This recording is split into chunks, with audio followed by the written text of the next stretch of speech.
మనము బాగా ఆకలి కావడానికి, షుగర్ కంట్రోల్ కావడానికి, పిల్లలు కొంచెము ఫ్యాట్ ఉంటే ఆ కొవ్వు కరగటానికి గ్రీన్ టీ ఎలా చేయాలో చూపెడతా.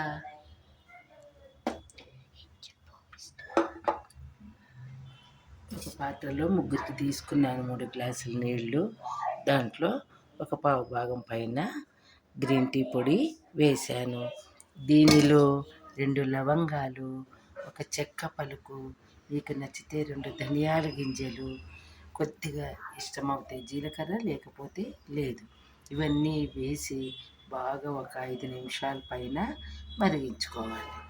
తర్వాత చల్లగయ్యాక గోరువెచ్చని దానిలో వడపోసుకొని నిమ్మరసం పిండుకొని తాగితే మీకు ఆరోగ్యము చాలా బాగుంటుంది. డయాబెటిక్ వాళ్ళకు షుగర్ కంట్రోల్ అవుతుంది. పెద్దవాళ్ళు కానీ పిల్లలు కానీ కొంచెం బొద్దుగా ఉంటే ఆ ఫ్యాట్ అంతా కరిగి సన్నగా అవుతారు. సరేనా?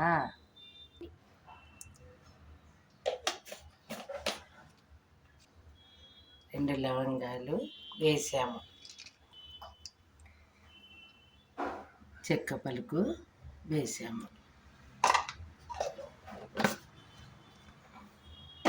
గ్రీన్ టీని చిన్న మంట మీద ఇలా బాగా కలియబెట్టుకోవాలి. దీనిలో ఉడికాక ఒక 5 నిమిషాల తర్వాత దింపుకొని కొద్దిగా చల్లబడ్డాక వడబోసుకొని నిమ్మరసం పిండుకొని గోరువెచ్చగా మనకు సంపూర్ణ ఆరోగ్యము లభ్యమవుతుంది.